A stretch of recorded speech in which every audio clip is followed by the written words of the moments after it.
বাবা, এই বয়সে কলেজ পড়তে এসছো নাকি তুমিও কারোর দাদা বোনকে খুঁজতে এসছো? না না, আমি রাম মুখার্জি, প্রফেসর।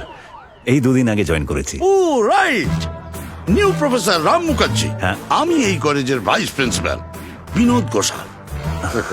বলছো তো মাঝে মধ্যে সবকিছু ভুলিয়ে যাই।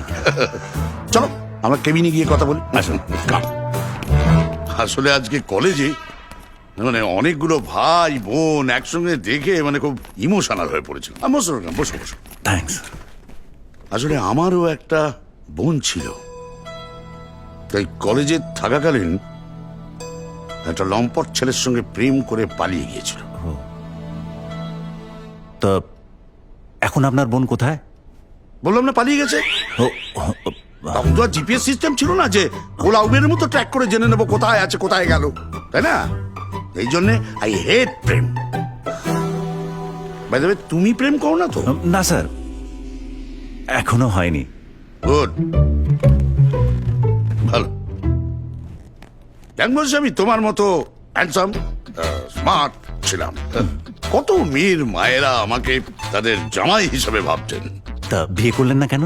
ওই মায়েরা পছন্দ করলে কি হবে, মেয়েরা পছন্দ করতো না তো। হ্যাঁ, বাজারে ভালো জিনিসের তো কদর নেই।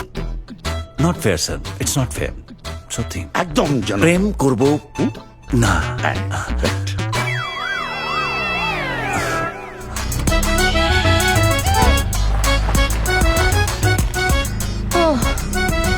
গড,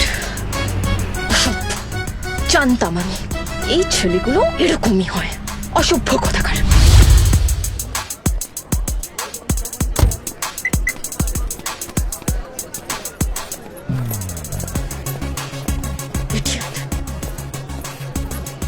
এই ওয়াও, পিছু নিতে নিতে আমার কলেজও পিছনে এসছেন। You listen to me. কি ভাবছেন আপনি যেরকম ভাই পিছু নিলে কি হবে? হ্যাঁ, আমি এই কলেজে পড়ি, আর আমি যদি আবার দেখেছি আপনি আমার কলেজে এসেছেন আর আমার পিছু নিচ্ছেন, দেন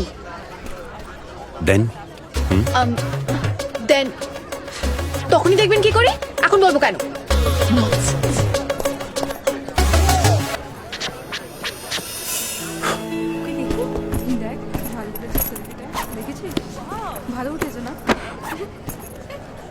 এই কি হয়েছে তোর? মুড খারাপ? খুব। প্রথমে আজকে আমি বাস মিস করেছি সকালে, তারপর একটা ছেলে ফলো করতে করতে এই কলেজ অব্দি চলে এসছে। এই দেখতে কেমন ছিল রে? এই এটা আবার কিরম প্রশ্ন? দেখতে ভালো হলেই হলো? হ্যাঁ, যে কাজটা করেছে সেটা তো ঠিক করেনি। এবার তুই বল, হঠাৎ করে যদি ফলো করতে করতে ক্লাসরুম অব্দি চলে আসে তখন? Good morning, students. Good morning, sir. Sit down. Please welcome our new professor, Mr. Ram Mukherjee. Today onwards, he will teach you media, law, and ethics. I hope it's clear. Yes, sir.